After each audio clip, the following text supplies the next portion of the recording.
Shalom Bapak Ibu yang terkasih di dalam Tuhan. Bagaimana kabarnya hari ini? Kita bersyukur karena Tuhan masih mengizinkan kita untuk bersama-sama boleh belajar di dalam pojok iman dan etika pada bulan ini. Mari Bapak Ibu Saudara sekalian, sebelum kita mendengarkan ceramah yang akan dibawakan oleh Evangelis Binsar, mari kita bersama-sama mempersiapkan hati kita. Mari kita meninggikan Tuhan kita. Mari kita katakan bahwa saya mau memuji-Mu ya Tuhan. Bapak Ibu Saudara yang terkasih di dalam Tuhan, hari ini kita akan belajar sebuah tema yang berjudul Misusing God's Name atau menyalahgunakan nama Tuhan. Tema ini diambil dari hukum kita, 10 hukum Tuhan. Salah satunya yaitu hukum yang ketiga, jangan menyebut nama Tuhan Allahmu dengan sembarangan. Melalui tema ini kita akan bersama-sama belajar bagaimana sebagai orang Kristen kita boleh menghargai nama Tuhan dengan sungguh-sungguh dan tidak menyalahgunakannya. Oleh sebab itu, sebelum kita mendengarkan ceramah, mari kita menyanyikan sebuah pujian, Deeper in Love with You, lebih dalam lagi.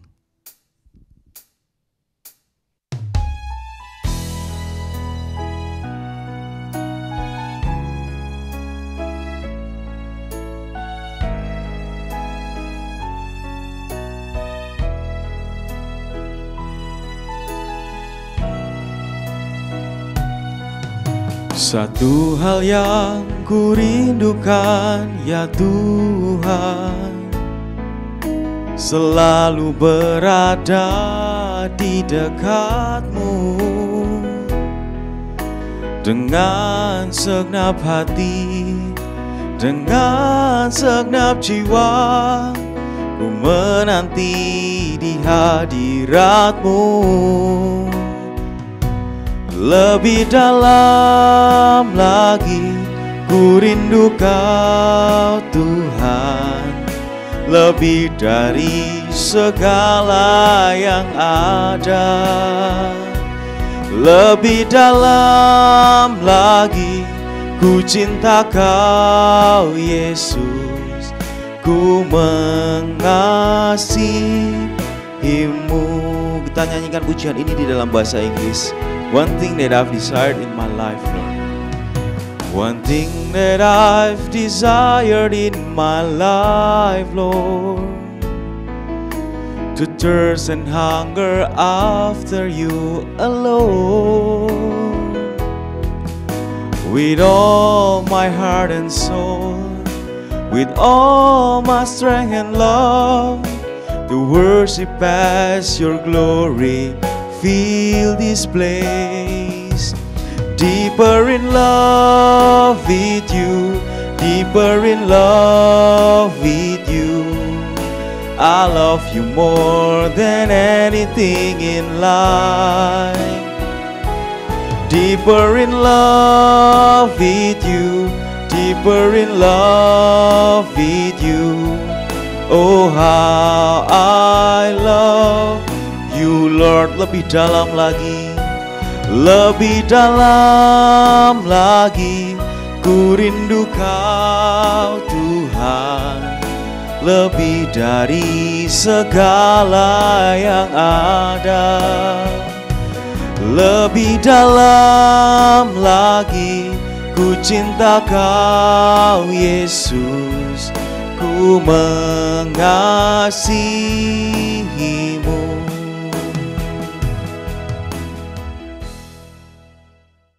Bapak Ibu, saudara-saudara yang dikasihi oleh Tuhan, mari kita merendahkan hati kita di hadapan Tuhan. Kita memohon pertolongan Allah Roh Kudus untuk sungguh-sungguh acara pojok iman dan etika pada malam hari ini membawa kita lebih mengenal Tuhan, mengasihi Tuhan di dalam kehidupan ini. Mari kita sama-sama kita berdoa.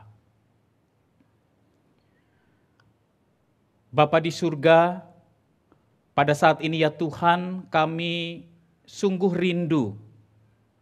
Kami makin lama makin mengenal, makin mengasihi, dan makin mengalami Tuhan secara nyata di dalam kehidupan ini. Kami tidak ingin ya Tuhan, kami hanya terjebak di dalam kegiatan-kegiatan ritual dan formalitas di dalam beragama. Tetapi kami kehilangan esensi apa yang ingin Tuhan inginkan di dalam hidup kami, yaitu hidup kami bertumbuh di dalam kasih kepada Tuhan dan kasih kepada sesama kami. Kami sungguh berdoa, biarlah ya Tuhan melalui acara Pojok Iman dan Etika pada malam hari ini, bukan sekedar memberikan wawasan yang lebih dalam tentang hukum-hukum Tuhan, tetapi lebih daripada itu, makin hari kami makin bertumbuh menjadi manusia yang Tuhan inginkan. Makin hari kami dapat makin menjalankan fungsi kami sebagai garam dan terang di tengah-tengah dunia ini.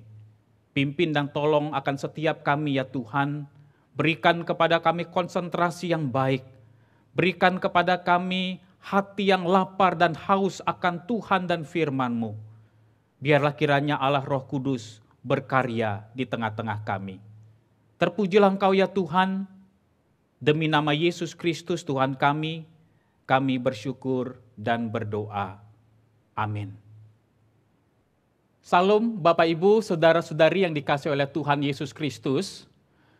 Di dalam acara PAI atau Pojok Iman dan Etika pada malam hari ini, saudara, kita akan sama-sama merenungkan dan memikirkan tentang salah satu dari 10 hukum Allah, yaitu kita akan membahas hukum yang ketiga dari 10 hukum Allah. Nah saudara-saudara, tema PAI pada malam hari ini adalah misusing God's name, menyalahgunakan nama Tuhan.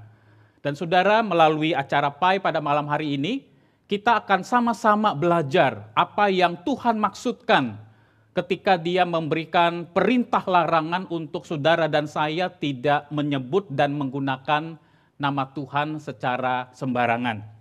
Saya ingin mengajak kita untuk sama-sama membuka satu bagian firman Tuhan yang terambil dari Keluaran pasal yang ke-20 ayat yang ke-7.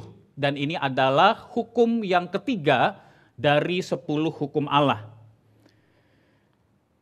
Di dalam Keluaran pasal yang ke-20 ayat yang ke-7, Tuhan berkata, "Jangan menyebut nama Tuhan Allahmu dengan sembarangan, sebab Tuhan akan memandang bersalah orang yang menyebut namanya dengan sembarangan."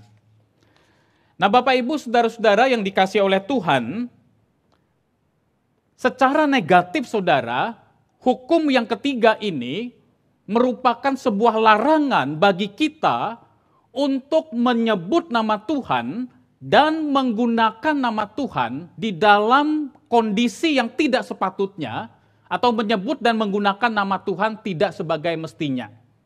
Nah tetapi saudara, hukum yang ketiga ini juga memiliki makna yang positif, yaitu Allah menginginkan saudara dan saya untuk memuliakan Tuhan dan menguduskan nama Tuhan di dalam kehidupan kita sehari-hari. Nah saudara-saudara yang dikasihi oleh Tuhan, nama itu adalah sesuatu yang sangat penting saudara di dalam kehidupan ini. Ya, ketika kita saudara bertemu dengan seseorang yang belum pernah kita kenal, lalu kita ingin berkenalan dengan orang itu, maka pertama-tama saudara kita tidak akan menanyakan bapak atau ibu kerjanya di mana. Kita saudara ketika berkenalan dengan seseorang tidak bertanya saudara, bapak dan ibu tinggalnya di mana. Maka langkah pertama yang selalu kita lakukan ketika kita berkenalan dengan seseorang adalah kita menanyakan siapa namanya dan kita memperkenalkan siapa nama diri kita. Dengan kata lain saudara, saya ingin mengatakan bahwa menyebut nama seseorang di dalam sebuah percakapan saudara itu adalah merupakan langkah awal di dalam memulai sebuah komunikasi dan relasi dengan orang lain.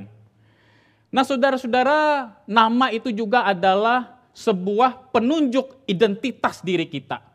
Itulah sebabnya saudara, kadang-kadang dari nama seseorang kita bisa tahu, oh dia itu adalah suku Jawa, dia itu adalah suku Sunda, dia itu adalah suku Batak, dia itu adalah orang Tionghoa. Kita bisa tahu dari identitas namanya. Dan saudara-saudara yang dikasihi oleh Tuhan, di dalam budaya orang Yahudi saudara, ya, nama itu bukan saja sebagai penunjuk identitas, tetapi di dalam budaya orang Yahudi dan di dalam apa yang diajarkan oleh Alkitab, nama itu juga sebenarnya adalah menggambarkan karakter dan kualitas diri seseorang. Itulah sebabnya saudara-saudara ketika kita memperhatikan bagian-bagian Alkitab, ya khususnya misalnya di dalam Perjanjian Lama, ya kita tahu saudara Perjanjian Lama itu ditulis di dalam bahasa Ibrani, maka saudara kita akan menemukan ada banyak nama-nama Allah yang diekspresikan, yang diungkapkan di dalam Perjanjian Lama. Dan nama-nama Allah itu sebenarnya merujuk kepada karakter dan peran Allah. Nah, misalnya saudara kita mendengar ada istilah Yehovah Jireh, ya, Yehovah Jireh. Nah, itu saudara berarti adalah Allah yang menyediakan. Lalu kita misalnya mendengar istilah Yehovah Nisi, Tuhan adalah panji keselamatanku, panji kemenanganku. Lalu misalnya kita mendengar istilah Yehovah Rafa, Allah yang menyembuhkan. Jadi saudara-saudara di dalam Perjanjian Lama, nama Allah dilekatkan dengan karakternya, nama Allah dilekatkan dengan perannya, saudara. Nah, Bapak Ibu saudara-saudara yang dikasih oleh Tuhan, di dalam kehidupan kita sehari-hari, saudara, sedemikian pentingnya nama, maka saudara kita tidak suka kalau misalnya nama kita itu dijadikan bahan olok-olokan atau dijadikan sebuah lelucon yang justru menimbulkan sakit hati buat kita. Nah, saudara, saya pernah mendengar saudara ada seseorang ya namanya Satria. Satria itu kan kalau kita lihat memiliki arti yang bagus, gagah, berani, ya. Nah, saudara, teman-teman dia itu biasanya memanggil Satria ini dengan singkatan, ya, Sat. Ya, sama seperti saya, ya, Pak Binsar biasanya dipanggil Pak Bin. Nah, maka saudara Satria ini oleh teman-temannya juga dipanggil biasanya Sat, saudara. Nah, tetapi teman-temannya ini suka mengejek dan mengolok dia, ya, sehingga yang biasanya mereka panggil Bang Satria, lalu mereka singkat saudara menjadi Bang Sat. Nah, saudara-saudara, kata-kata seperti ini walaupun mungkin maksudnya tidak ada tujuan untuk menyakiti, tidak ada maksud untuk melukai, tetapi saudara plesetan bangsat seperti ini atau Bang Satria ini, saudara, itu adalah sebuah olokan yang kalau misalnya itu dikenakan kepada saya, ya kalau misalnya saya Satria lalu saudara panggil saya bangsat, saudara, maka saya jujur saya terluka dan saya tidak ingin nama saya dipermainkan menjadi olok-olokan seperti itu. Nah, Bapak Ibu saudara-saudara yang dikasih oleh Tuhan, sedemikian pentingnya saudara nama di dalam kehidupan kita sehari-hari dan khususnya di dalam konteks orang-orang Yahudi di mana nama itu mengekspresikan atau menggambarkan karakter dan kualitas seseorang, maka melalui hukum ketiga ini saudara, Allah mengingatkan kita, memerintahkan kepada kita untuk tidak menyebut nama Tuhan dengan sembarangan, dan tidak menggunakan nama Tuhan di dalam situasi yang tidak tepat atau tidak sebagaimana mestinya. Nah, saat ini saudara saya ingin mengajak kita untuk melihat ya beberapa kategori atau beberapa bentuk penyimpangan di dalam pelanggaran terhadap hukum yang ketiga dari 10 hukum Allah ini. Nah, pelanggaran jenis yang pertama adalah saudara, yaitu ketika kita melakukan sumpah dengan tujuan kejahatan atau niat kejahatan, atau misalnya saudara kita melakukan sumpah palsu demi nama Tuhan. Nah, saudara saya ingin mengajak kita untuk membuka satu bagian firman Tuhan dari Kisah Para Rasul pasal 23 ayat 12 sampai yang ke-13. Di situ dikatakan, dan setelah hari siang orang-orang Yahudi mengadakan komplotan dan bersumpah dengan mengutuk diri bahwa mereka tidak akan makan atau minum sebelum mereka membunuh Paulus. Jumlah mereka yang mengadakan komplotan itu lebih daripada 40 orang. Saudara-saudara perhatikan di dalam ayat ini, ada sekelompok orang Yahudi. Mereka melakukan sumpah demi nama Tuhan. Tetapi saudara, sumpah yang mereka lakukan bukan bertujuan untuk melakukan kebaikan. Sumpah yang mereka lakukan bukanlah sesuatu tindakan yang memuliakan Tuhan. tetapi sumpah yang mereka lakukan adalah mereka bertujuan ingin membunuh Rasul Paulus. Saudara-saudara, ada orang yang menyebut nama Tuhan yang maha suci, yang maha kudus, yang maha mulia. Tetapi pada saat yang sama, tangannya sedang berlumuran darah membunuh orang. Jadi dia saudara membunuh orang dengan menyebut nama Tuhan yang maha mulia dan yang maha besar. Saudara-saudara, ini adalah salah satu contoh bentuk pelanggaran hukum yang ketiga ini. Dan yang paling sering saudara yang dilakukan mungkin pada zaman sekarang maupun juga pada zaman perjanjian lama adalah yaitu ada banyak orang yang melakukan sumpah palsu atas nama Tuhan. Nah saudara-saudara, saya ingin mengajak kita untuk membuka satu bagian firman Tuhan saudara, bahwa sebenarnya sumpah itu adalah bukan sesuatu hal yang dilarang oleh Tuhan, asalkan kita bersumpah di dalam tujuan yang benar, di dalam konteks dan situasi yang benar, dan dilakukan di dalam nama Tuhan. Saya ingin mengajak kita untuk membuka satu bagian firman Tuhan dari Ulangan pasal yang ke-6. Ulangan pasal yang ke-6 ayat yang ke-13. Demikianlah firman Tuhan. Engkau harus takut akan Tuhan Allahmu. Kepada Dia haruslah engkau beribadah.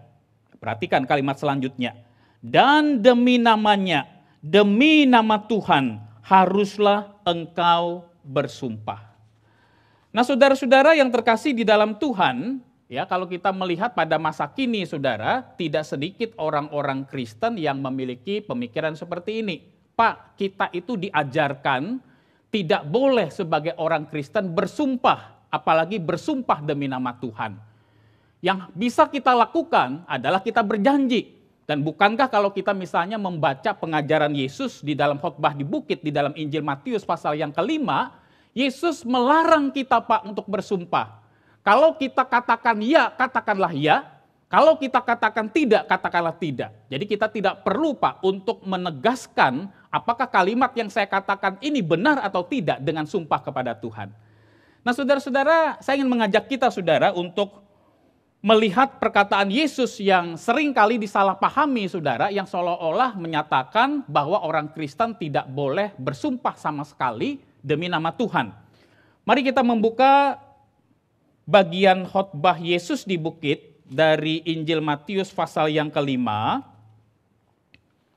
Injil Matius pasal yang ke-5 ayat 33 sampai dengan yang ke-37. Injil Matius pasal yang ke-5 ayat 33 sampai dengan yang ke-37. Ini adalah bagian dari khotbah Yesus di bukit.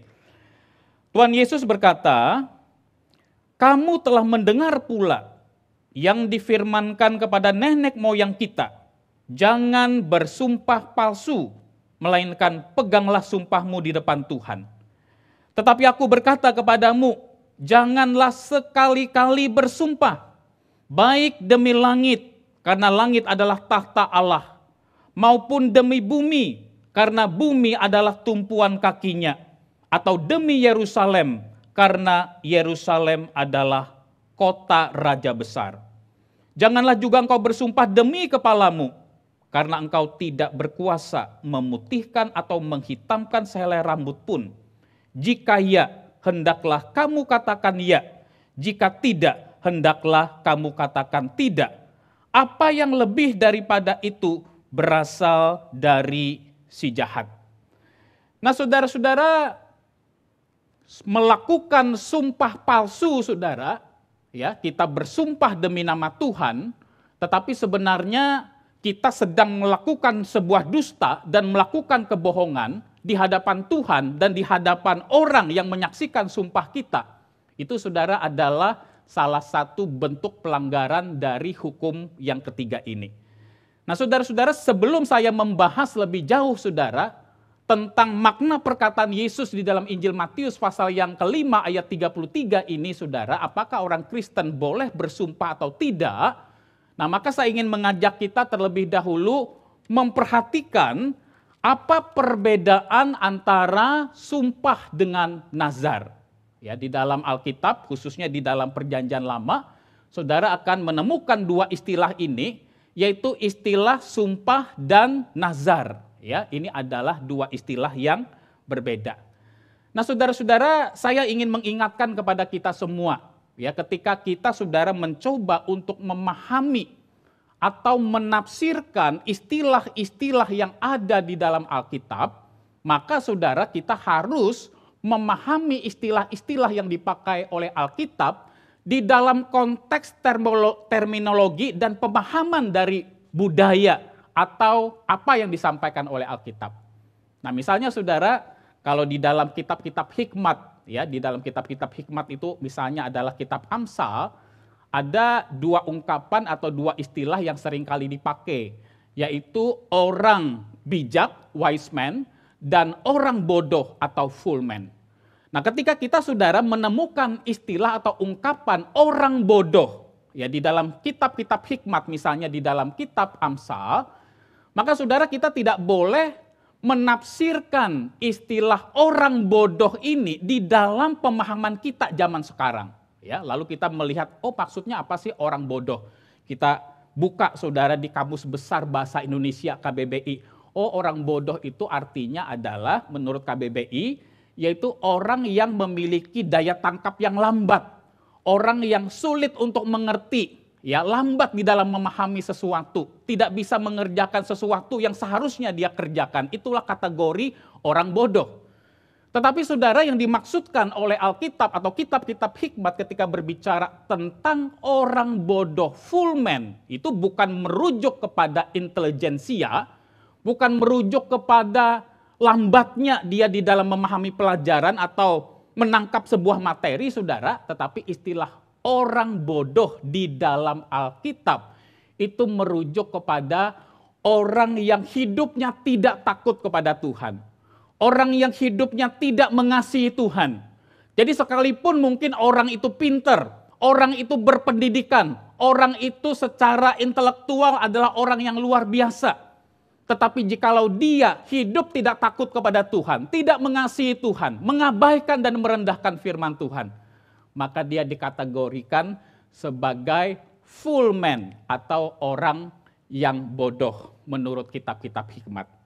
Nah, maka saudara, ketika kita belajar saudara memahami tentang istilah sumpah dan nazar, ya, di dalam bahasa Inggris sumpah itu adalah oath dan nazar itu adalah vow. Nah, maka saudara kita harus memahaminya di dalam konteks apa yang Alkitab ajarkan. Nah, saudara-saudara, sumpah, ya, itu adalah sebuah pernyataan di mana kita bersedia dihukum oleh Tuhan jika kita tidak mengatakan sebuah kebenaran yang seharusnya, atau jika kita tidak menepati janji atau komitmen yang kita buat. Nah, saudara-saudara, dari definisi yang diajarkan oleh Alkitab ini, saudara, maka sebenarnya kita bisa mengkategorikan atau membagi sumpah itu menjadi dua jenis atau dua bagian. Nah, sumpah jenis pertama adalah, saudara, yaitu sumpah yang bersifat asertif atau sumpah yang bersifat penegasan. Ya. Nah, sumpah yang bersifat asertif atau penegasan ini adalah ingin mengatakan ketika saya bersumpah demi nama Tuhan, kemudian ada orang yang melihat, ada orang yang mendengar, yang menyaksikan sumpah saya, maka melalui sumpah itu adalah saya ingin mengatakan seperti ini. Di hadapan Tuhan, saya mengatakan hal yang sebenarnya. Ya, jadi misalnya saudara, kalau saya dituduh melakukan sesuatu yang tidak berkenan, ya misalnya saya dituduh mencuri, tetapi tidak ada data-data atau tidak ada bukti-bukti yang menunjukkan saya mencuri, saudara, dan saya pun juga sulit untuk membuktikan bahwa diri saya mencuri, saudara, maka saya bisa melakukan sumpah, ya, bahwa saya bersumpah demi nama Tuhan tidak melakukan hal itu. Nah, jadi saudara, sumpah yang bersifat asertif itu adalah, dengan kata lain saya ingin mengatakan seperti ini, kalau saya berbohong, kalau saya berdusta, kalau saya tidak menyatakan yang benar di dalam perkataan saya ini, maka saya bersedia dihukum oleh Tuhan. Nah itu saudara yang ingin disampaikan dengan sumpah yang bersifat asertif atau sumpah yang bersifat penegasan. Lalu yang kedua saudara, ada lagi sumpah saudara yang bersifat adalah menekankan sebuah komitmen yang kuat, stressing a strong commitment. Nah saudara, misalnya kita mengetahui ya ketika pejabat negara mau dilantik, anggota DPR, ya, kemudian juga misalnya dilantik menjadi wali kota, dilantik menjadi gubernur, agama apapun juga, maka dia akan melakukan sumpah jabatan. Sumpah yang dimana dia berkomitmen di hadapan Tuhan dan di hadapan orang yang hadir, dia akan berusaha menunaikan semua komitmen dan tanggung jawabnya dengan sebaik-baiknya. Ya, misalnya saudara, kita juga tahu ya kalau misalnya seorang dokter, saudara, ketika dia memiliki profesi dokter, maka juga ada sumpah dokter. Yang di dalam salah satu bagian itu sumpah dokter mengatakan bahwa kami akan membaktikan hidup kami, diri kami untuk kepentingan peri kemanusiaan. Nah saudara-saudara, maka sumpah jabatan yang dilakukan oleh pejabat-pejabat negara, sumpah yang dilakukan misalnya oleh seorang profesi dokter, saudara, itu adalah berkaitan dengan sumpah yang bersifat stressing a strong commitment. Ya, menyatakan bahwa saya berkomitmen untuk menjalankan tugas saya, peran saya sesuai dengan profesi saya dengan sebaik-baiknya. Nah saudara-saudara yang dikasihi oleh Tuhan, kalau kita misalnya saudara memperhatikan tentang nazar, ya, nazar itu ada sedikit perbedaan dengan sumpah, walaupun sumpah dan nazar itu adalah tetap merupakan sebuah perkataan dan sebuah komitmen yang serius di hadapan Tuhan. Tetapi nazar itu saudara lebih kepada sebuah janji yang kita buat di hadapan Tuhan untuk melakukan sebuah tindakan tertentu jika harapan kita terwujud. Ya, jadi ketika kita mengharapkan sesuatu dari Tuhan, lalu Tuhan mengabulkan keinginan kita, mengabulkan harapan kita, ya. Dan kita berjanji kepada Tuhan, kalau Tuhan kabulkan harapan dan keinginan kita, maka saya akan melakukan sesuatu ini dan itu untuk Tuhan. Nah, misalnya saudara kita melihat di dalam 1 Samuel pasal 1 ayat yang ke-11, ya saudara nanti bisa baca di rumah. Di situ kita melihat saudara ada yang bernama Hana. Ya, Hana ini dia belum mempunyai seorang anak. Kemudian dia berdoa kepada Tuhan, dikatakan di dalam 1 Samuel pasal 1 ayat 11 ini dia bernazar kepada Tuhan. Tuhan, Engkau tahu akan sengsaraku. Ya, kita harus tahu saudara di dalam budaya orang Yahudi, orang yang tidak punya anak itu dianggap sebuah aib.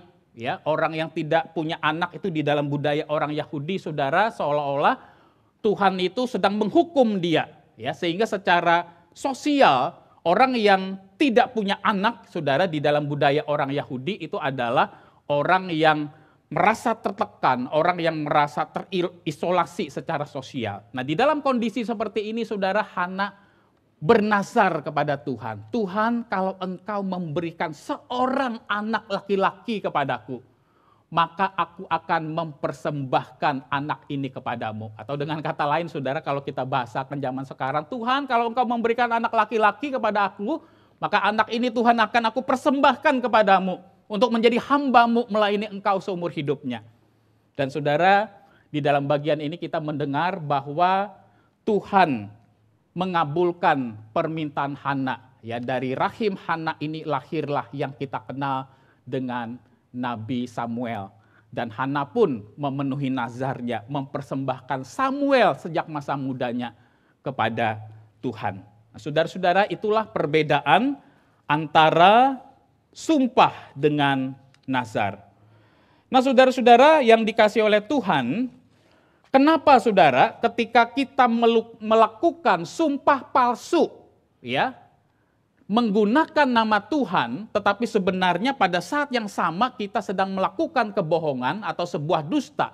Karena saudara kita mengetahui bahwa ketika kita melakukan sumpah palsu, saudara, kita sebenarnya sedang melakukan double sins, dosa ganda. Ya, dosa ganda yang kita lakukan. Yaitu apa? pada saat saya misalnya melakukan sumpah palsu di hadapan Allah dan di hadapan sesama saya, maka saya sebenarnya sedang berdusta kepada orang lain. Saya sedang membohongi orang lain.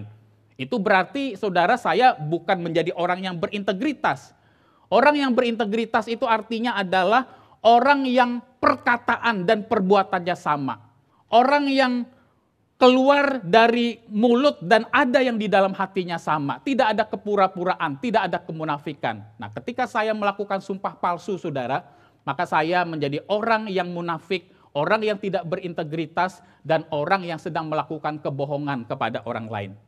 Lalu yang kedua, saudara, ketika saya melakukan sumpah palsu, saya bukan hanya berdosa terhadap sesama saya kepada orang lain, tetapi terutama saya sudah mencemarkan nama Tuhan. Ya, saya sudah melanggar salah satu perintah penting, yaitu tidak menyebut dan menggunakan nama Tuhan tidak sebagaimana mestinya. Dan dosa pencemaran nama baik itu adalah sesuatu yang sangat menyakitkan hati Tuhan. Betul memang saudara, nama Tuhan itu tidak bergantung kepada diri kita. Ya, kekudusan Tuhan, kebesaran Tuhan itu tidak bergantung kepada diri kita. Tetapi saudara, ketika kita melakukan sumpah palsu demi nama Tuhan, kita sebenarnya telah memakai nama Allah dengan sembarangan. Dan kita tahu saudara, ketika kita mencemarkan nama baik orang, itu adalah sebuah hukuman. Ya, kalau misalnya saudara ya mencemarkan nama baik presiden, saudara menggunakan nama presiden dengan sembarangan, dibuat menjadi olok-olokan saudara, maka saudara bisa terkena hukuman pidana melakukan pencemaran nama baik presiden. Apalagi saudara ketika kita melakukan hal itu kepada Allah, itu adalah hal yang sangat menyakitkan Tuhan. Nah saudara-saudara, sekarang kita masuk kepada pertanyaan penting yang kita akan diskusikan dan pikirkan bersama-sama pada hari ini adalah, apakah orang Kristen boleh bersumpah? Nah yang pertama saudara, kita kembali kepada teks yang kita baca tadi saudara di dalam Injil Matius pasal yang kelima ayat 33 sampai 37. Jadi sebenarnya poin utama yang Yesus katakan di dalam Injil Matius pasal yang kelima itu saudara, bukan bicara tentang masalah bersumpah itu boleh atau tidak. Tetapi yang Yesus ingin tekankan, yang Yesus ingin garis bawahi adalah supaya kita itu menjadi orang Kristen yang berkata jujur, berkata benar. Kita menjadi orang Kristen yang perkataan kita itu bisa dipegang dan bisa dipercaya, saudara. Lalu saudara, poin yang kedua sebenarnya yang ingin ditekankan di dalam Injil Matius pasal yang kelima ayat 33 sampai 37 itu adalah selain Yesus ingin menekankan pentingnya kita berkata benar, berkata jujur, berintegritas di dalam hidup ini, poin yang kedua adalah sebenarnya yang sedang ditentang, yang dilawan oleh Yesus adalah sumpah palsu, saudara. Nah, perhatikan saudara di dalam bagian ini, ya, Yesus saudara di dalam Injil Matius pasal yang kelima ini, coba kita perhatikan lagi Injil Matius pasal yang kelima ayat 33 sampai 37. Saudara perhatikan dan baca ayat 33 sampai 37 ini, tidak ada di dalam bagian ini Yesus berkata, janganlah sekali-kali bersumpah baik demi Allah. Ada enggak saudara? Ya, coba saudara lihat. Enggak ada saudara. Tidak ada satupun di dalam bagian ini Yesus mengatakan jangan sekali-kali bersumpah baik demi Allah. Yang Yesus katakan di dalam bagian ini adalah jangan sekali-kali bersumpah baik demi langit, perhatikan, baik demi bumi, baik demi Yerusalem, baik demi kepalamu, dan seterusnya. Tidak ada saudara Yesus mengatakan jangan sekali-kali bersumpah demi nama Allah. Ya, kalau kita membaca tadi kembali kepada Ulangan pasal yang ke-6 ayat yang ke-13, jelas sekali saudara di dalam perjanjian lama ditegaskan bahwa orang boleh bersumpah demi nama Tuhan. Nah kenapa saudara Yesus mengatakan kalimat ini? Karena saudara kita harus memahami konteks pada masa itu. Saudara-saudara, pada masa itu saudara, orang-orang Yahudi menyadari ketika mereka bersumpah demi nama Tuhan, berarti saudara, mereka tidak boleh menggunakan nama Tuhan secara sembarangan. Orang Yahudi sangat mengerti hukum yang ketiga ini, saudara. Berarti ketika mereka bersumpah demi nama Tuhan, maka satu-satunya yang keluar dari mulut mereka hanyalah kebenaran. Mereka tidak boleh berkata bohong, mereka harus berkata jujur apa adanya. Tetapi saudara, yang namanya manusia berdosa, saudara, termasuk juga pada zaman itu, ya, pada kondisi-kondisi tertentu mereka terpojok. Pada kondisi-kondisi tertentu mereka ingin menutupi nama baik mereka, padahal mereka sedang melakukan sebuah kesalahan yang besar. Akhirnya mereka punya pemikiran seperti ini. Boleh kok kita bersumpah, asalkan jangan nama Tuhan, jangan demi nama Tuhan. Kalau saya bersumpah demi Yerusalem, kalau saya bersumpah demi bumi, kalau saya bersumpah demi kepala saya, kalau saya bersumpah demi sesuatu yang bukan demi nama Tuhan, itu boleh kok. Dan sumpah yang demikian itu juga boleh kok dilanggar, ya. Jadi mereka saudara memiliki pemikiran kalau saya misalnya bersumpah demi Yerusalem, demi bumi. Padahal sebenarnya saya melakukan sumpah palsu saudara. Berarti saya nggak apa-apa, nggak salah seperti itu. Dan saya tidak termasuk orang yang melanggar hukum yang ketiga dari 10 hukum Allah ini.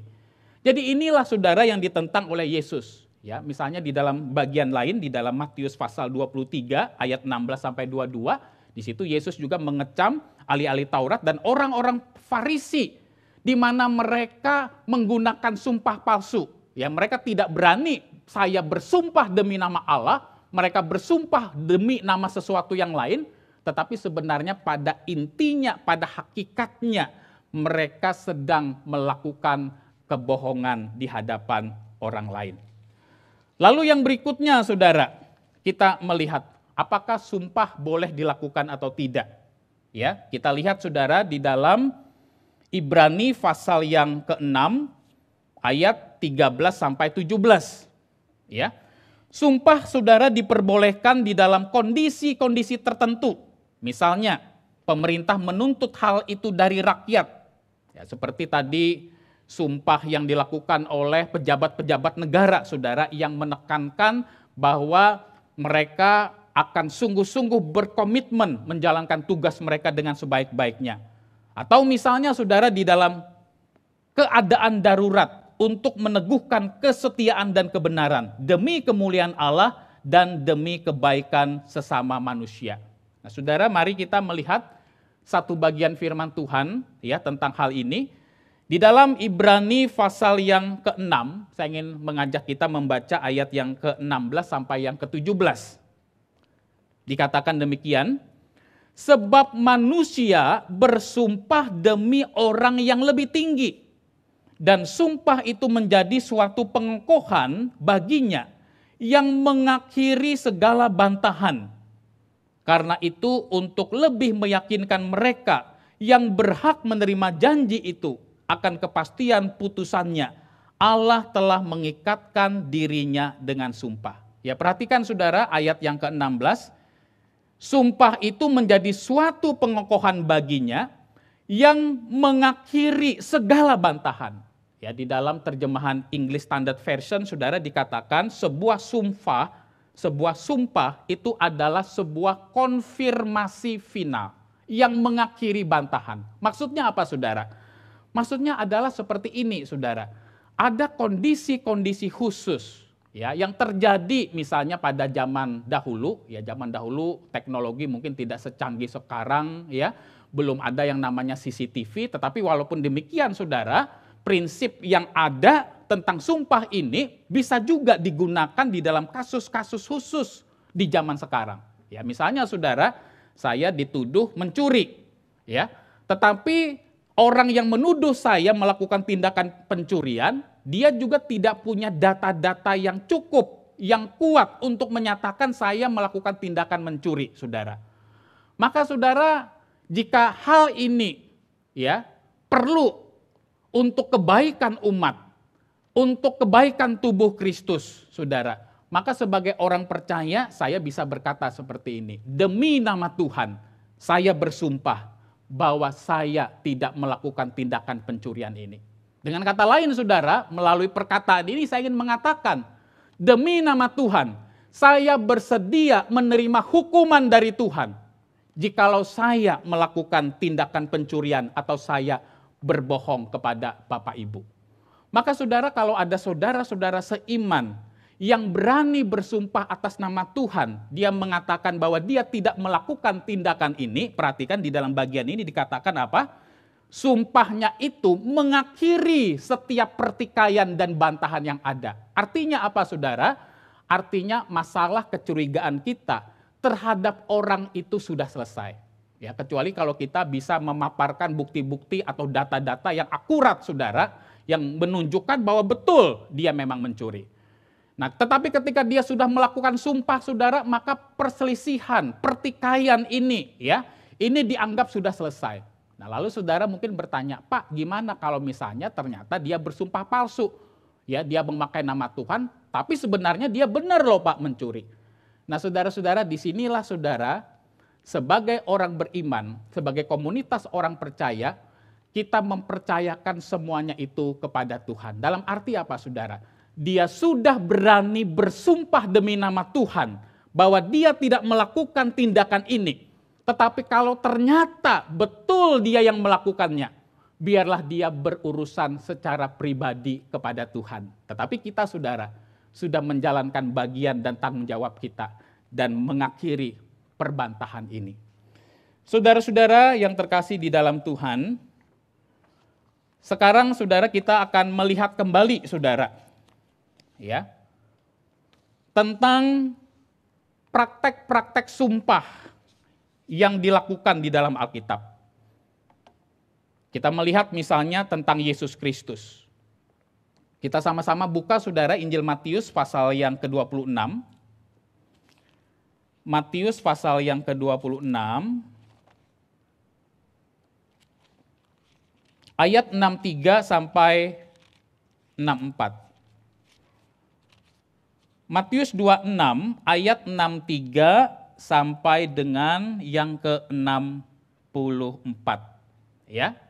Konteksnya adalah Yesus diperhadapkan di hadapan mahkamah agama, di hadapan Sanhedrin, saudara. Di dalam ayat 63 ini dikatakan, tetapi Yesus diam. Lalu kata imam besar itu kepadanya, demi Allah yang hidup.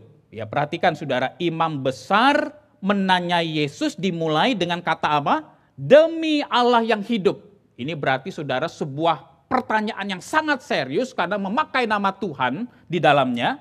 Demi Allah yang hidup, katakanlah kepada kami, apakah engkau Mesias anak Allah atau tidak? Jawab Yesus, engkau telah mengatakannya.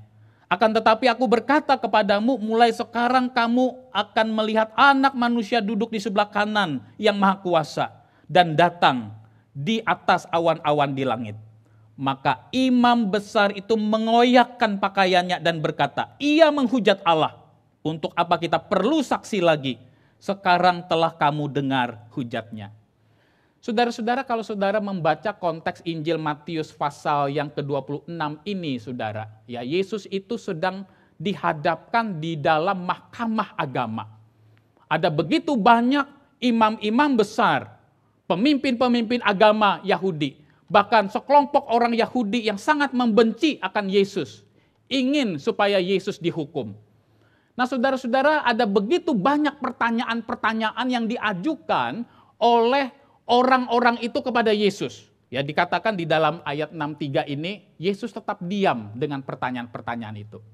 Tetapi menarik sekali saudara, ketika imam besar ini bertanya kepada Yesus dimulai dengan kalimat, demi Allah yang hidup, katakanlah kepada kami, apakah engkau betul Mesias anak Allah yang hidup atau bukan? Dengan kata lain saudara, sebenarnya imam besar ini ingin mengikat Yesus untuk menjawab sebuah pertanyaan dalam bentuk sumpah, saudara. Betulkah Yesus anak Allah yang hidup? Nah, menarik sekali saudara, dari sekian banyak Yesus berdiam, ketika Yesus diikat dengan sebuah pertanyaan konfirmasi melalui sumpah demi nama Allah, saudara. Yesus tidak berkata seperti ini, kalian itu diajarin tidak boleh bersumpah loh. Ya, jadi saya tidak mau jawab pertanyaan ini.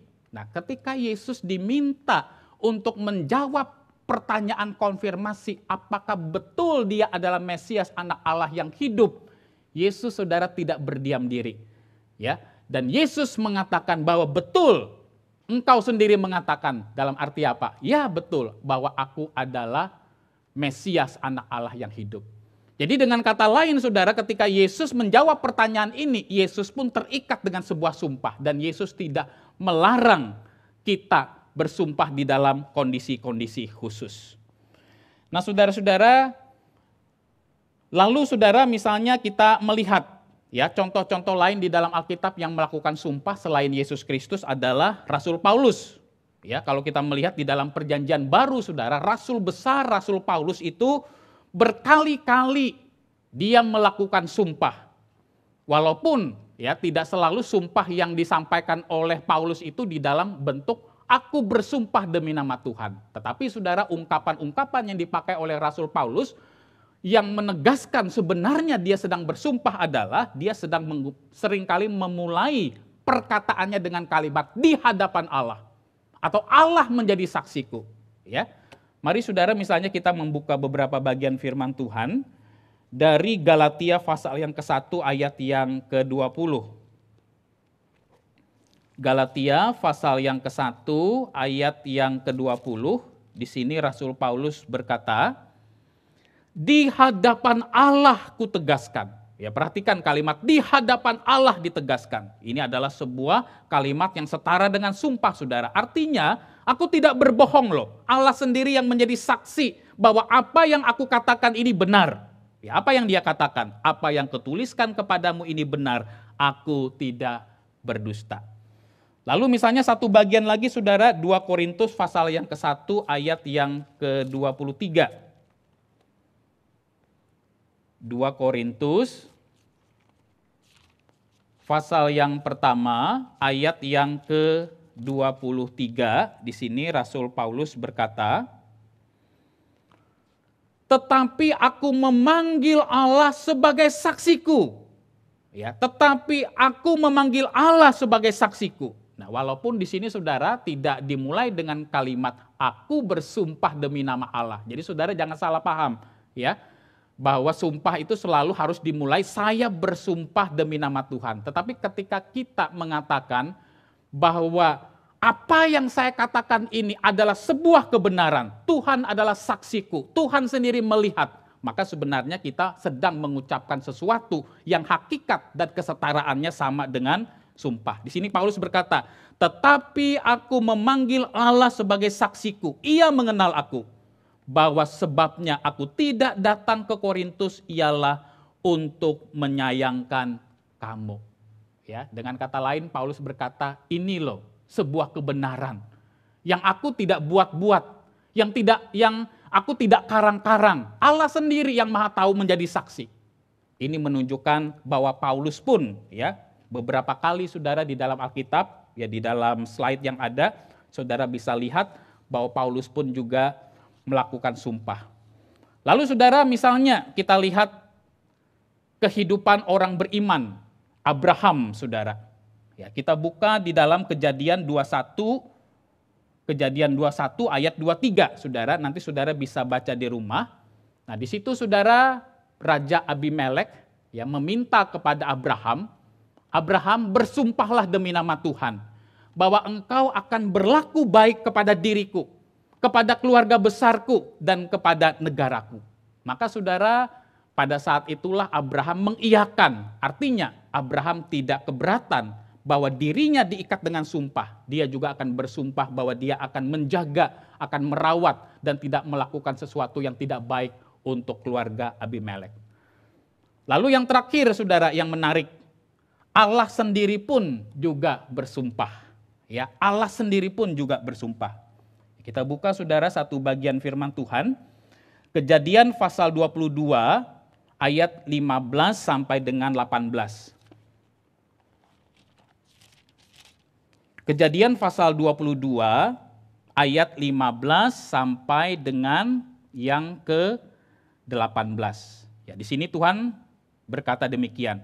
Untuk kedua kalinya berserulah malaikat Tuhan dari langit kepada Abraham, katanya, aku bersumpah demi diriku sendiri. Demikianlah firman Tuhan. Karena engkau telah berbuat demikian, dan engkau tidak segan-segan untuk menyerahkan anakmu yang tunggal kepadaku, maka aku memberkati engkau berlimpah-limpah dan membuat keturunanmu sangat banyak seperti bintang di langit dan seperti pasir di tepi laut. Dan keturunanmu itu akan menduduki kota-kota musuhnya. Oleh keturunanmu lah semua bangsa di bumi akan mendapat berkat karena engkau mendengarkan firman-Ku. Nah, jadi saudara-saudara yang terkasih di dalam Tuhan, ya, perhatikan di sini Allah bersumpah demi dirinya sendiri. Kenapa saudara?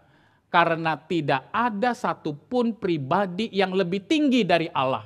Tidak ada satupun pribadi yang absolut, yang mutlak kebenarannya selain daripada Allah.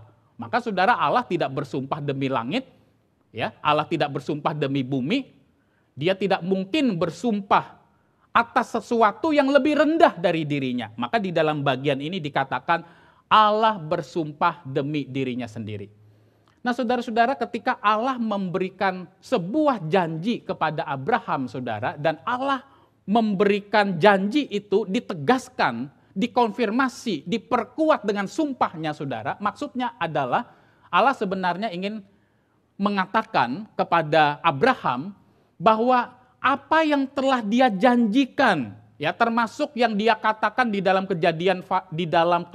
Kejadian pasal 12 ayat 1 sampai 3, di mana Tuhan akan memberkati Abraham, ya, Tuhan akan menjadikan keturunannya sangat banyak, dan oleh karena Abrahamlah bangsa-bangsa akan diberkati, janji itu pasti digenapi di dalam kehidupan Abraham. Itulah sebabnya Allah berani, ya, Allah melakukan sumpah atas nama dirinya untuk mengokohkan iman Abraham, bahwa Abraham tidak perlu ragu-ragu, bahwa Abraham tidak perlu di dalam dirinya ada sebuah pertanyaan, apakah janji ini akan tergenapi di dalam dirinya. Allah menegaskan melalui sumpah bahwa apa yang aku katakan, apa yang aku janjikan kepadamu pasti akan tergenapi di dalam hidupmu. Ya, aku bukan seperti manusia yang ketika berjanji bisa berbohong, tetapi apa yang aku janjikan pasti tergenapi.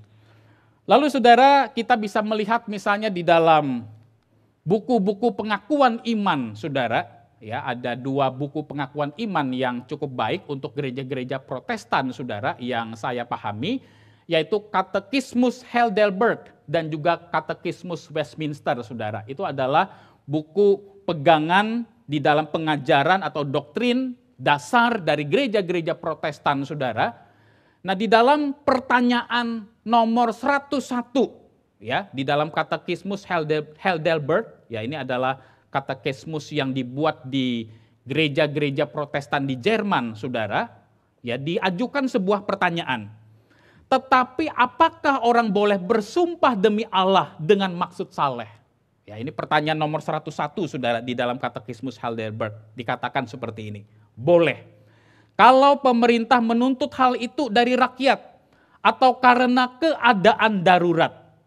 Ya, jadi ada 2 kasus, saudara. Jika pemerintah menuntut hal itu dari rakyat, ya, misalnya berkaitan dengan sumpah pejabat negara, atau misalnya ketika kita, saudara, berada di pengadilan, saudara, kita diminta menjadi saksi, ya, dan sebagai seorang saksi, saudara, kita diminta untuk mengatakan apa adanya, tidak mengurang-urangi, tidak menambahkan, apalagi mengarang cerita-cerita, saudara, di dalam saksi pengadilan. Maka agama apapun juga dia, di dalam saksi pengadilan sebagai saksi, dia juga disumpah.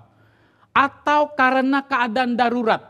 Nah, keadaan darurat itu berarti di dalam kasus-kasus khusus, saudara, seperti yang saya katakan, saya misalnya dituduh mencuri, ya, tetapi tidak ada data-data bukti yang cukup bahwa saya ini mencuri, ya, tetapi juga tetap ada rumor nih bahwa saya melakukan pencurian. Nah, maka saudara, di dalam kasus-kasus ini sumpah diizinkan. Jadi saudara, kita bersumpah jangan begitu gampang, ya, hanya di dalam kasus-kasus yang khusus demi kebaikan bersama dan demi kemuliaan Allah dinyatakan.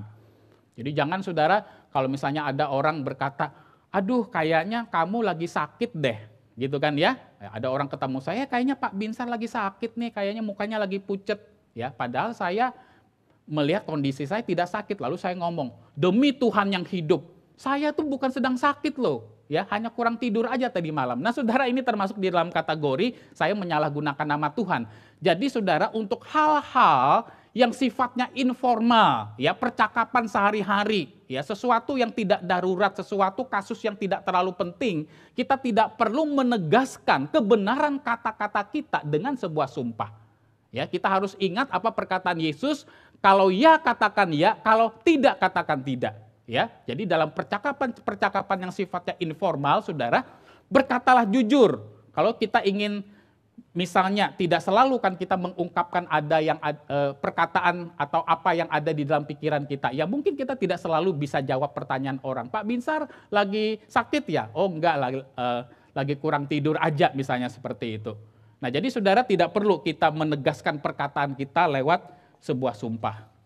Lalu berikutnya saudara, di dalam pertanyaan yang ke-102 di dalam Katekismus Heidelberg dikatakan seperti ini.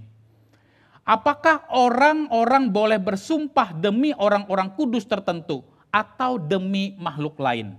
Ya, di dalam Katekismus Heidelberg dikatakan tidak, karena bersumpah dengan benar adalah berseru kepada Allah supaya Dia satu-satunya yang mengetahui isi hati manusia sudi memberikan kesaksian tentang kebenaran dan menghukum aku kalau aku bersumpah dusta.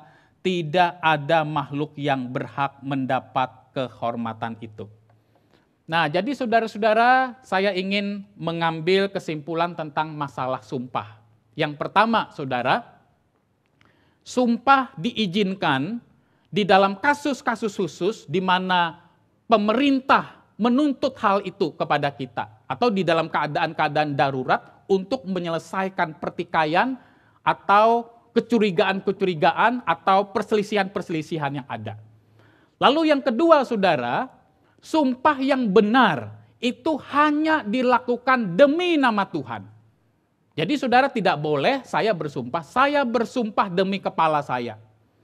Ya. Sumpah yang dilakukan ada embel-embelnya saudara. Kenapa saudara saya tidak boleh bersumpah demi kepala saya? Karena saya tidak berkuasa untuk menciptakan kepala buat saya. Kepala itu milik siapa? Milik Tuhan. Saya tidak boleh bersumpah demi nama-nama orang kudus. Saya bersumpah demi Rasul Petrus. Saya bersumpah demi Rasul Yohanes. Tidak boleh saudara. Sumpah itu hanya boleh dilakukan demi nama Tuhan. Kenapa? Karena Tuhan adalah satu-satunya pribadi yang maha tahu. Karena Tuhan adalah satu-satunya pribadi yang tertinggi di dalam hidup ini. Karena Tuhan adalah satu-satunya yang bisa menjadi saksi yang bisa dipercaya bahwa apakah yang kita katakan ini sebuah kebenaran atau kebohongan. Maka sumpah harus kita lakukan sesuai dengan Ulangan 6 ayat 13 itu, yaitu di dalam nama Tuhan. Lalu yang ketiga saudara, ya, sumpah itu tidak boleh disertai dengan embel-embel tertentu saudara. Ya, misalnya seperti ini, saya bersumpah demi nama Tuhan. Bukan saya loh yang melakukan tindakan ini. Kalau saya yang melakukan tindakan ini dan saya berbohong, maka saya rela nanti ya pulang dari sini saya disambar petir atau geledek. Nah itu kan ada kalimat belakangnya saudara. Kalau saya berbohong berarti saya rela dihukum nih. Hukumannya apa? Saya mati disambar petir atau geledek. Nah saudara-saudara, kita tidak perlu ada embel-embel di belakangnya. Masalah kalau kita berdusta, Tuhan menghukum kita dengan cara apa, itu urusan Tuhan. Jadi cukup ketika kita bersumpah, kita mengatakan, saya bersumpah demi nama Tuhan, bahwa saya melakukan tindakan ini. Atau saya bersumpah demi nama Tuhan, bahwa saya tidak melakukan tindakan ini. Cukup sampai di situ. Jadi tidak perlu saudara memberikan syarat-syarat embel-embel. Kalau saya berbohong, saya akan mengalami ini. Itu bukan kapasitas kita. Bukan hak kita untuk menghukum diri kita sendiri. Tetapi Allah yang maha tahu, Allah yang menjadi saksi kita, Dia sendiri tahu apa yang pantas dan Dia sendiri yang melihat apakah kita sedang mengatakan kebenaran atau sedang berbohong. Lalu selanjutnya saudara yang dikasihi oleh Tuhan, kita akan masuk kepada bentuk penyalahgunaan saudara. Yang kedua, kategori yang kedua, ya, dari hukum yang ketiga ini. Kalau yang pertama tadi penyalahgunaannya contohnya adalah ketika kita mengucapkan sumpah palsu atau nazar palsu, ya, atau kita bersumpah tetapi dengan motivasi melakukan kejahatan. Nah, lalu yang kedua ini saudara adalah penyalahgunaannya nama Tuhan dijadikan sebagai mantra yang dianggap memiliki kekuatan magis, seolah-olah kita dapat mengontrol dan memerintah Tuhan untuk bertindak sesuai keinginan kita. Ya, misalnya saudara, kadang-kadang ada orang yang menganggap asal menyebut dalam nama Yesus, ya, dalam nama Yesus, maka pasti akan sesuatu supernatural, akan terjadi sesuatu hal yang luar biasa terjadi. Nah, saudara-saudara, memang kalau kita melihat saudara, ketika rasul-rasul ya melakukan mujizat kesembuhan, ya, mereka juga melakukan di dalam nama Yesus. Tetapi jelas sekali ketika rasul-rasul, ya termasuk kita juga ketika berdoa, ada ungkapan ini kan yang sering kita pakai, di dalam nama Yesus. Kita memakai dan menggunakan istilah ini atau ungkapan di dalam nama Yesus di dalam konteks yang benar. Nah, saudara-saudara, contoh yang sederhana saudara, ya ketika kita mengakhiri sebuah doa kita, biasanya ditutup dengan kalimat, di dalam nama Yesus Kristus kami berdoa. Nah, saudara, kita tidak boleh melihat ungkapan ini atau frase ini seperti sebuah mantra, saudara. Nah, ketika kita, saudara, berdoa di dalam nama Yesus, itu sebenarnya memiliki dua arti, saudara. Yang pertama, ketika kita berdoa di dalam nama Yesus, itu sebenarnya ingin menegaskan bahwa saya hanya bisa datang kepada Bapa, bahwa saya hanya dapat bisa berkomunikasi dengan Bapa. Itu dimungkinkan oleh karena karya penebusan dan pengorbanan Kristus di atas kayu salib. Jadi Yesus Kristuslah yang memungkinkan, yang menjadi pengantara, yang menjadi mediator, yang memungkinkan saudara dan saya untuk punya akses datang kepada Allah Bapa. Lalu yang kedua saudara, ketika kita berdoa di dalam nama Yesus, itu artinya saudara kita ingin menegaskan bahwa kita ini ingin supaya hanya kehendak Yesus yang nyata di dalam kehidupan kita. Jadi bukan keinginan kita, bukan ambisi kita, tetapi kita menundukkan keinginan diri kita, harapan kita di bawah keinginan Yesus. Kita mengakui pemerintahan Yesus, penguasaan Yesus atas kehidupan kita. Nah, saudara-saudara, paling tidak ada dua makna itulah yang harus kita pahami ketika kita di dalam sebuah doa kita mengatakan di dalam nama Yesus. Nah, saudara-saudara, kalau saudara baca di dalam Kisah Para Rasul pasal yang ke-19 ayat 13 sampai 15, ya saudara nanti bisa baca di rumah saudara. Nah, di situ diceritakan ada tukang-tukang jampi, ya, semacam tukang-tukang sihir saudara, ya ketika mereka melihat Rasul Paulus bisa mengusir setan, bisa menyembuhkan orang di dalam nama Yesus, lalu mereka ikut-ikutan saudara. Nah, sehingga tukang-tukang jampi, tukang-tukang sihir ini mereka juga memakai nama Yesus, ya seperti Rasul Paulus. Nah, ternyata saudara, mereka menemukan bahwa ketika mereka ingin mengusir roh-roh jahat ini di dalam nama Yesus, ya roh-roh jahat ini berkata kepada tukang-tukang jampi ini, Yesus kami kenal, Paulus kami juga tahu, tetapi siapa kamu yang berani menggunakan nama Yesus? Dan justru akhirnya saudara roh-roh jahat itu yang melukai dan menyerang akan tukang-tukang jampi dan tukang-tukang sihir ini. Nah, saudara-saudara, di dalam kehidupan ini saudara kita harus berhati-hati saudara. Jangan menyebut nama Tuhan dengan sembarangan. Hukum yang ketiga, salah satunya, jangan kita begitu gampang mengobral ungkapan dalam nama Yesus. Saudara-saudara, saya pernah menghadiri sebuah kebaktian doa saudara di sebuah gereja, ya kebaktian doa pada saat itu dimulai saudara jam 7 malam saudara. Nah, kemudian sampai dengan jam 7 kurang 10 saudara, ya itu masih sangat sedikit jemaat yang hadir, kurang dari 10 orang karena memang pada saat itu hujan deras sekali saudara. Lalu ada seorang ibu yang berkata kepada saya, "Pak, ini dikit yang datang kayaknya hari ini Pak, karena memang lagi hujan lebat Pak." Ya, jadi dia ngomong itu sekitar 7 kurang 10 kepada saya saudara. Nah, tetapi saudara saya kaget ketika ibu ini berkata, "Tapi jangan khawatir Pak, ya kita percaya ada kuasa Tuhan di dalamnya. Lalu dia ngomong saudara di depan saya, dalam nama Tuhan Yesus hujan akan berhenti. Tenang Pak, nanti jemaat banyak yang datang. Nah saudara-saudara, siapa diri kita yang merasa kita memiliki kuasa untuk bisa menghentikan hujan asal kita memakai nama Yesus? Lebih baik saudara, ya misalnya ibu ini mengajak saya, oh Pak ini hujan, yuk kita sama-sama kita berdoa supaya Tuhan menolong, kalau Tuhan berkenan ya hujan ini berhenti. Atau misalnya supaya Tuhan memberikan kekuatan kepada jemaat ya, walaupun di tengah situasi hujan jemaat itu tetap antusias untuk beribadah, antusias untuk mengikuti persekutuan doa. Nah itu saudara adalah sebuah hal yang tepat. Tetapi ketika ibu ini berkata, di dalam nama Tuhan Yesus hujan berhenti, banyak yang datang dalam persekutuan doa. Nah saudara, ini adalah sebuah tindakan yang menyalahgunakan nama Tuhan. Ya, atau misalnya saudara ketika kita mengendarai motor atau mobil, saudara kita buru-buru mau kerja, saudara. Ternyata mobil kita, motor kita mogok ya saudara, kita starter berkali-kali ya, kok enggak hidup, sebentar kita mau buru-buru. Lalu kita ngomong, dalam nama Yesus, motor hidup, mobil hidup. Nah saudara-saudara ingat, ini adalah salah satu bentuk penyalahgunaan nama Tuhan. Ya.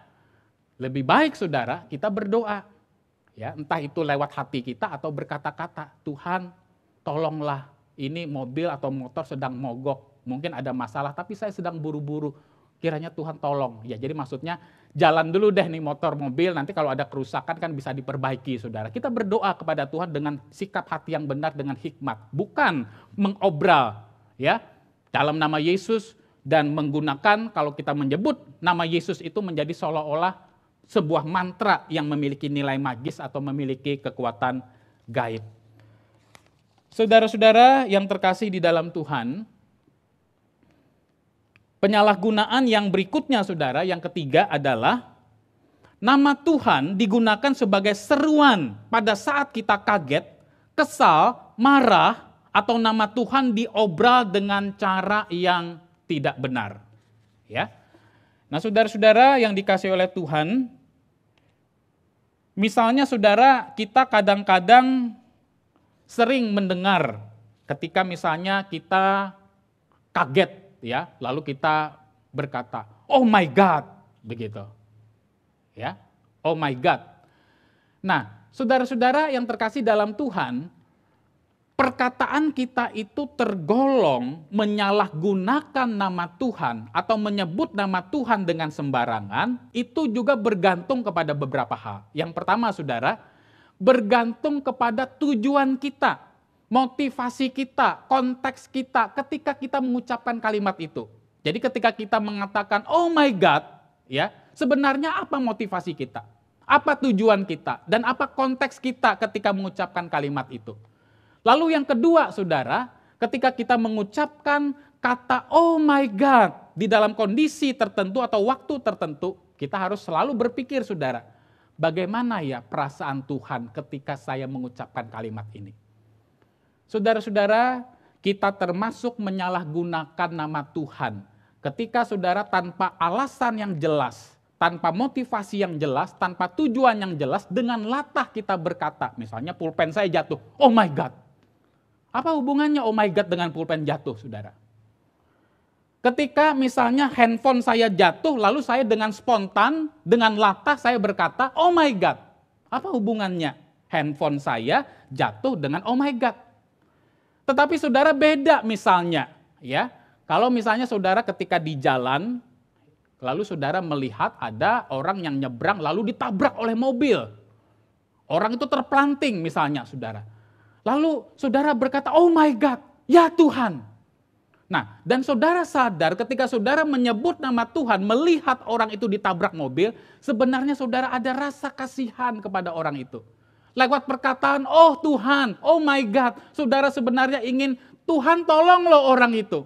Nah saudara, saya percaya di dalam konteks seperti ini, ungkapan oh my God itu boleh. Jadi sekali lagi saudara, kita memang tidak perlu menghakimi orang ya, lalu kita meneropongi siapa ya yang mengucapkan nama Tuhan sembarangan, bukan itu poinnya. Tapi marilah kita mengevaluasi diri kita.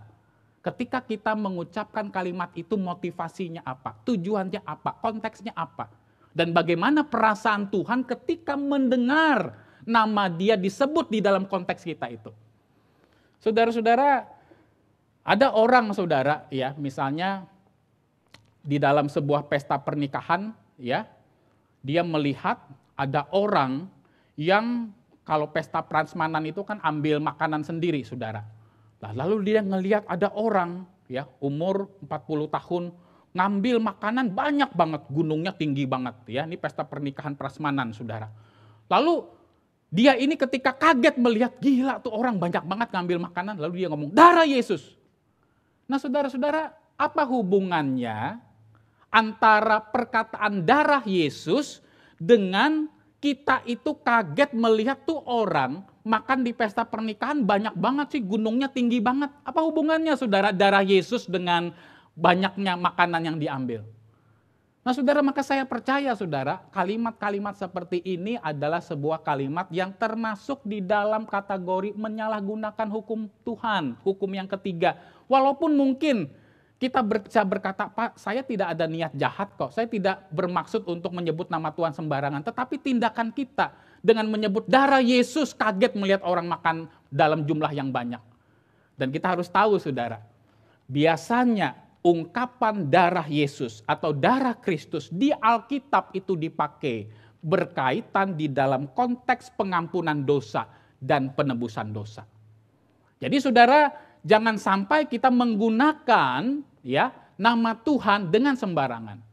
Nah, kalau saudara misalnya nonton film-film Hollywood ya, saudara perhatikan kadang-kadang juga cukup banyak saudara ada perkataan-perkataan yang saya pikir itu adalah salah satu bentuk pelanggaran dari hukum yang ketiga ini, ya kan? Ada kondisi-kondisi tertentu yang nggak ada hubungannya sama sekali dengan Tuhan, lalu di dalam film itu disebut Jesus Christ.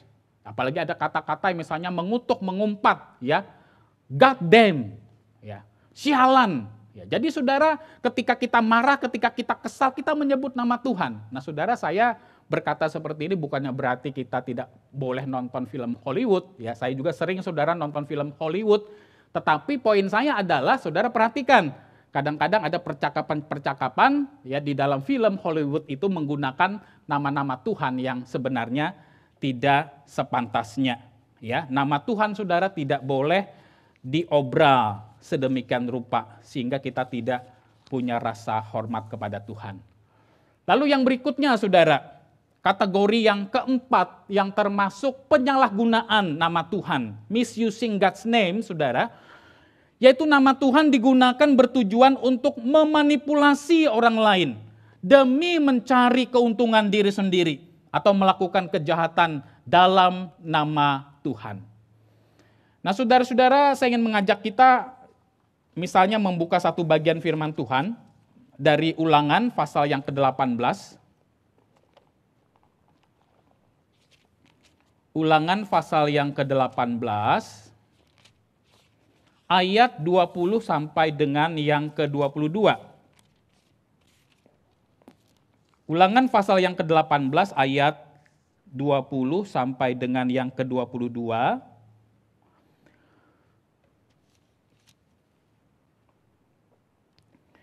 Tetapi seorang nabi yang terlalu berani untuk mengucapkan demi namaku perkataan yang tidak kuperintahkan untuk dikatakan olehnya, atau yang berkata demi nama Allah lain, nabi itu harus mati.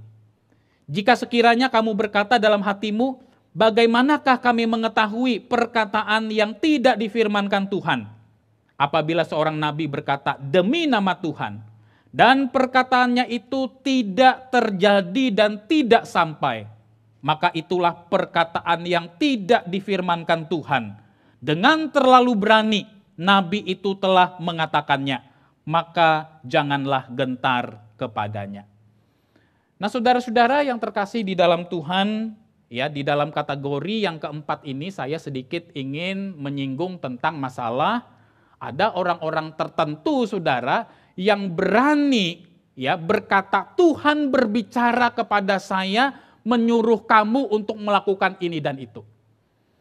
Nah saudara-saudara, saya tidak akan membahas detail tentang hal ini saudara. Saya adalah orang yang juga belajar bahwa nubuat itu sebenarnya ada terbagi menjadi dua, ada nubuat yang bersifat kanonik, ya. Nubuat kanonik itu adalah nubuat-nubuat yang ada dicatat di dalam Alkitab yang sudah dikanonkan.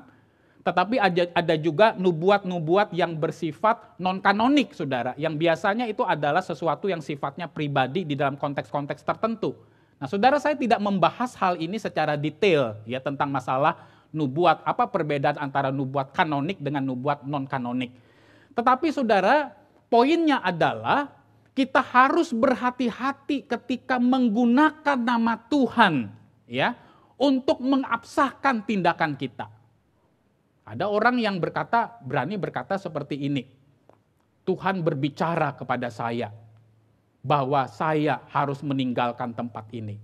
Saudara, kalau memang lebih tepat, saudara, kita lebih baik ya kalau memang betul-betul Tuhan berbicara secara langsung atau menyatakan diri kepada kita, lalu kita mengaku-ngaku ternyata kita melakukan hal itu, saudara. Dengan kata lain, Tuhan sebenarnya tidak berbicara, tetapi kita mengaku-ngaku bahwa Tuhan berbicara kepada kita. Nah, ini, saudara, adalah bentuk pelanggaran dari hukum yang ketiga ini.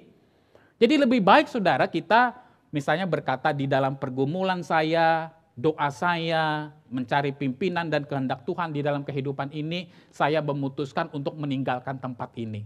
Nah, lebih baik seperti itu. Artinya ketika kita mengucapkan kalimat ini, kita mengakui bahwa di dalamnya ini ada unsur kebebasan manusia, ada unsur keputusan-keputusan saya di dalam mengambil sebuah keputusan, saudara. Tetapi jangan kita dengan menyebut nama Tuhan dengan sembarangan, lalu kita seolah-olah ingin mengatakan, lo dengar lo, ini keputusan yang saya ambil itu bukan keputusan saya, tapi keputusan dari Tuhan. Nah, saudara, ini kita perlu berhati-hati.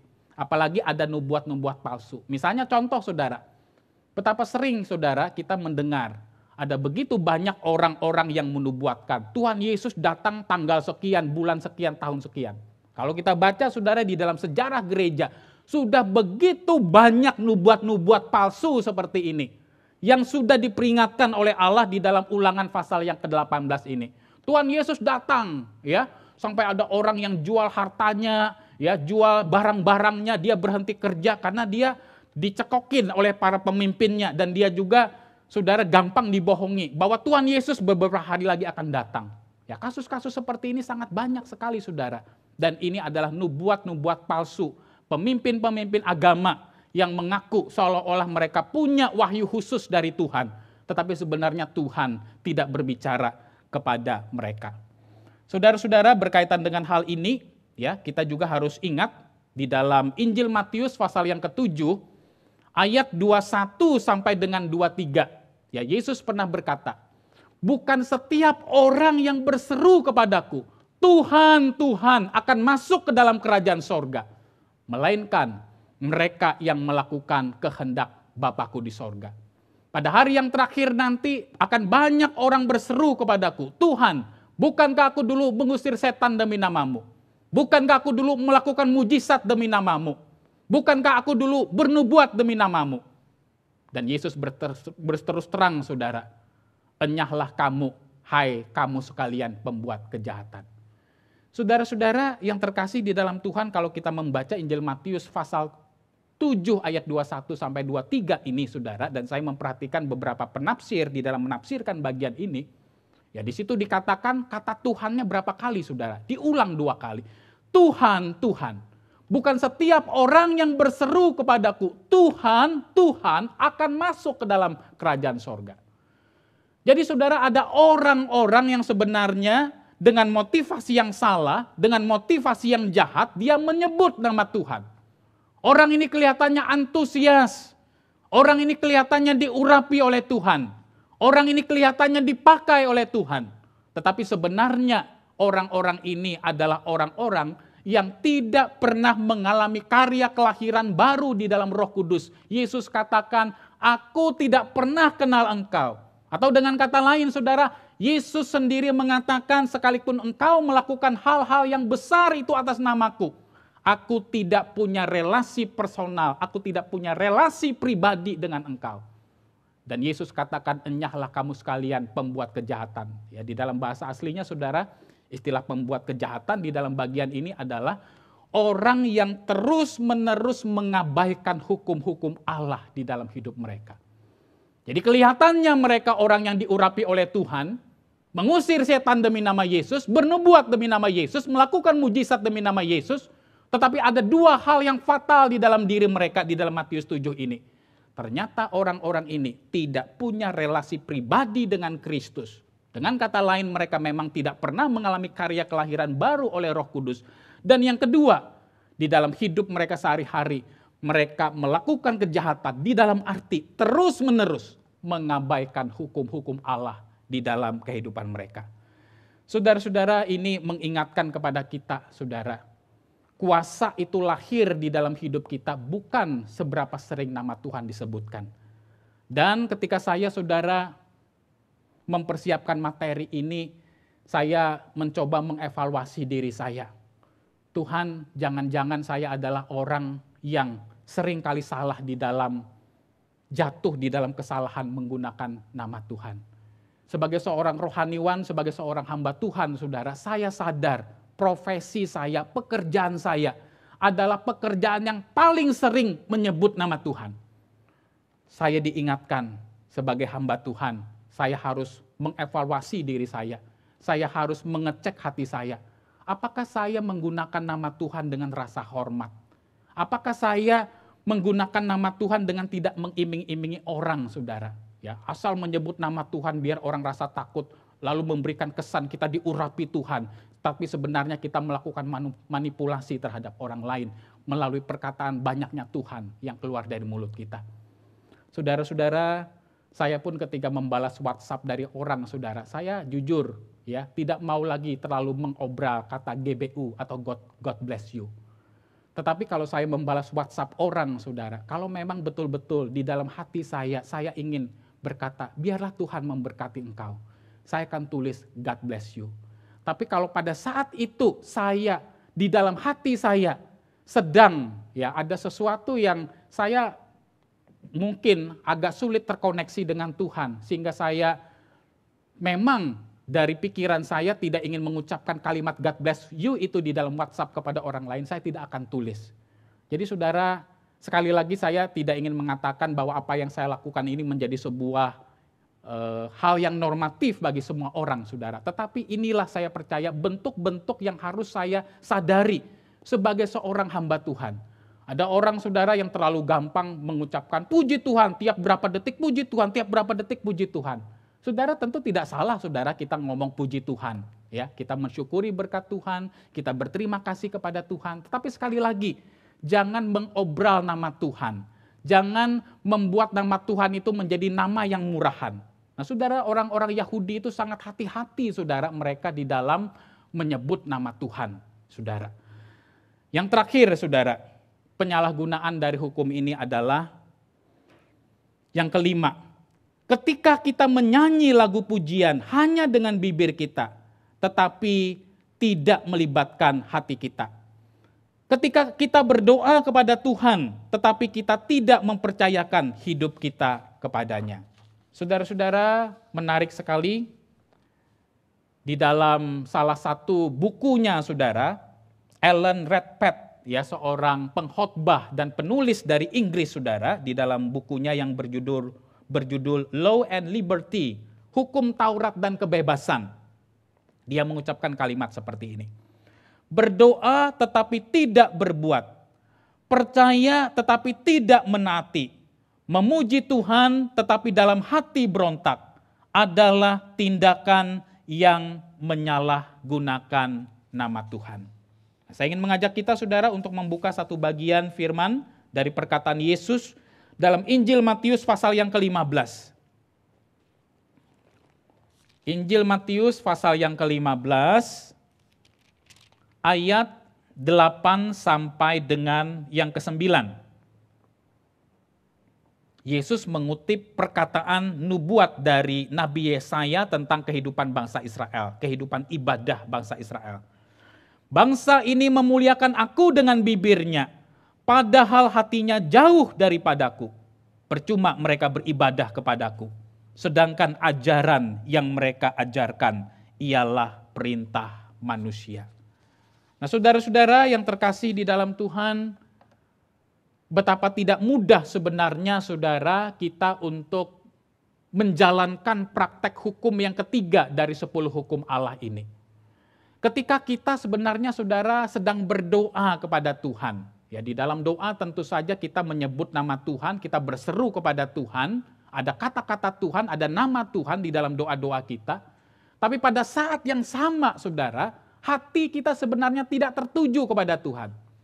Atau ketika kita berdoa, kita menyebut nama Tuhan saudara, tetapi di dalam hati kita sebenarnya tidak percaya kepada Tuhan.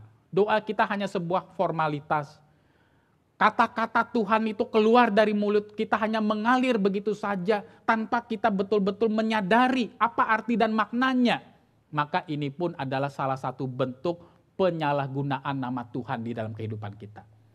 Atau saudara ketika kita memuji Tuhan, ketika kita mengagungkan nama Tuhan, ya, di dalam pujian kita mengatakan Allah kita maha besar, Allah kita maha baik. Tetapi saudara itu hanya di mulut kita, itu hanya di bibir kita. Di dalam hati kita, kita tidak mengaminkan apa yang keluar dari mulut kita. Di dalam hati kita, kita sebenarnya tidak percaya Allah itu baik seperti yang kita ungkapkan di dalam pujian yang kita nyanyikan. Maka sebenarnya saudara, ini pun adalah salah satu bentuk pelanggaran hukum yang ketiga dari 10 hukum Allah.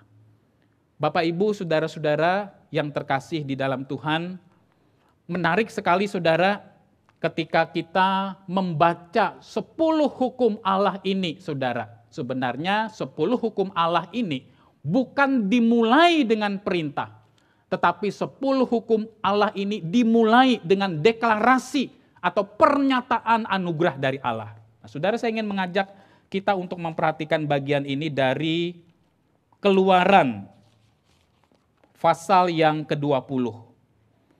Keluaran pasal yang ke-20, ya kita mengetahui saudara, 10 hukum Allah itu, ya, itu dimulai dari hukum yang pertama, jangan ada padamu Allah lain di hadapanku. Itu ada di ayat yang ketiga sampai dengan ayat yang ke-17. Ya, 10 hukum Allah, perintah-perintah itu ada di ayat yang ketiga sampai dengan yang ke-17 dari Keluaran 20 ini.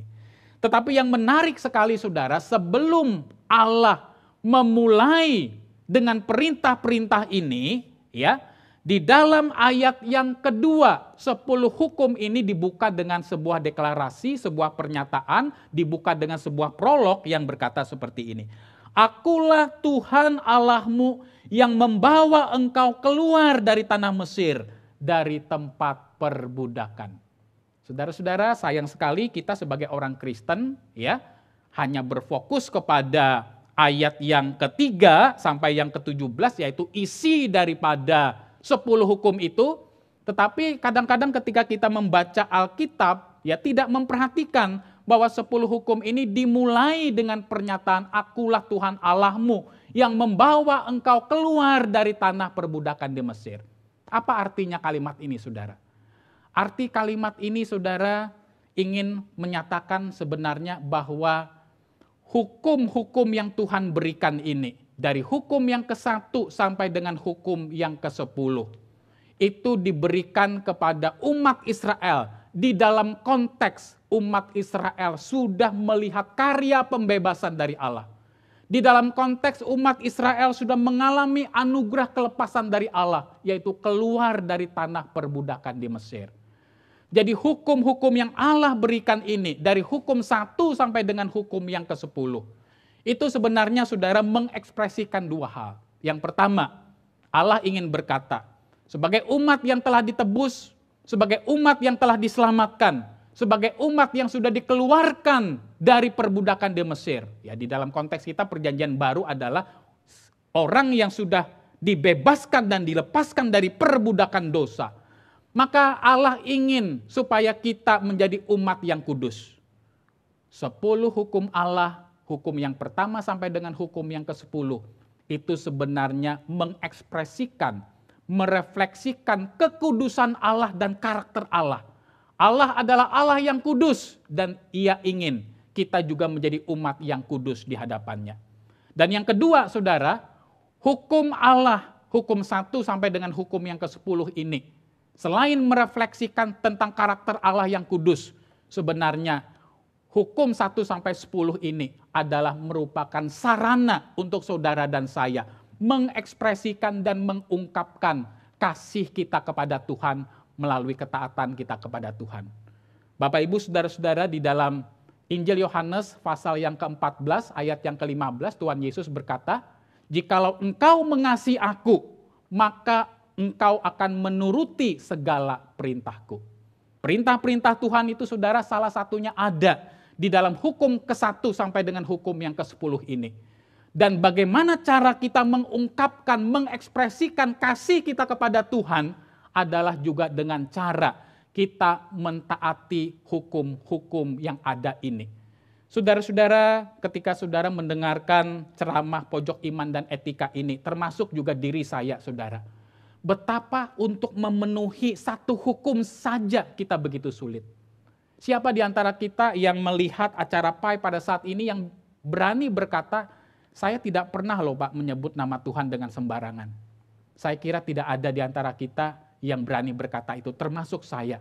Ada masa-masa pun saya harus mengakui saya jatuh di dalam dosa ini. Kalau kita hanya berbicara satu hukum saja, saudara, hukum yang ketiga, betapa kita tidak mampu untuk memenuhi hukum ini dengan kekuatan kita.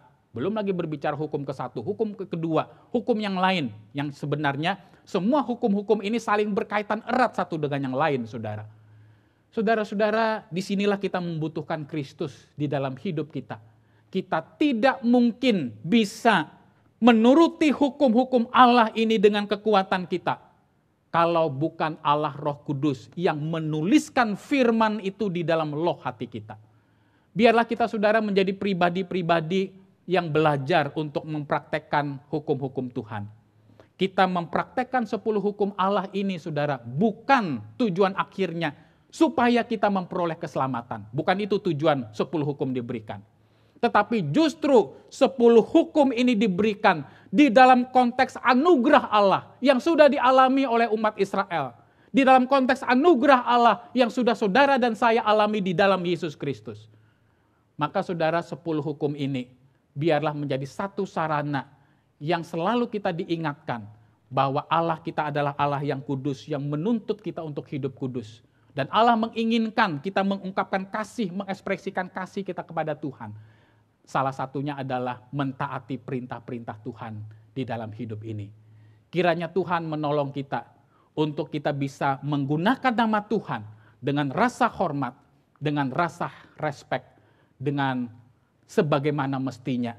Sehingga kita boleh ditemukan menjadi pribadi yang berkenan, yang menguduskan dan yang menghormati nama Tuhan dalam hidup ini. Tuhan menolong kita. Bapa di surga, kami sungguh menyadari ya Tuhan betapa lemahnya dan rapuhnya diri kami. Ketika kami bercermin mengenali diri kami melalui hukum yang ketiga dari 10 hukum Allah ini. Betapa ya Tuhan kami menyadari terkadang kami menyebut dan menggunakan nama Tuhan tidak sebagaimana mestinya. Termasuk juga hamba-Mu sendiri. Bapa di surga, kami tidak mampu dengan kekuatan kami sendiri untuk menaati hukum-hukum-Mu ini, termasuk hukum yang ketiga ini. Kami sungguh membutuhkan pertolongan Allah Roh Kudus untuk kami dapat mempraktekkan kebenaran firman-Mu ini di dalam hidup kami sehari-hari. Ya Tuhan, tolonglah kami. Ingatkan kepada kami bahwa kami adalah umat tebusan-Mu. Ingatkan kepada kami bahwa kami adalah orang yang sudah menerima anugerah dan kasih karunia yang besar dari Allah di dalam Kristus. Biarlah kami boleh memancarkan keindahan dan kekudusan Tuhan melalui perkataan dan melalui perbuatan hidup kami sehari-hari. Kami belajar ya Tuhan dengan pertolongan-Mu untuk menghormati nama Tuhan, baik melalui perkataan maupun juga melalui sikap hidup kami sehari-hari. Terima kasih ya Tuhan, pimpin dan tolong akan setiap kami. Berkati akan setiap jemaat-Mu yang menyaksikan acara PAI ini. Biarlah hati kami dibawa masuk ke dalam kasih yang dalam kepada Tuhan. Biarlah hati kami dibawa di dalam rasa hormat kepada Tuhan. Terima kasih ya Tuhan, terpujilah nama-Mu. Demi nama Yesus Kristus Tuhan kami bersyukur dan berdoa. Amin. Acara Pai kita selesai, Tuhan Yesus memberkati dan memimpin akan kehidupan kita semua.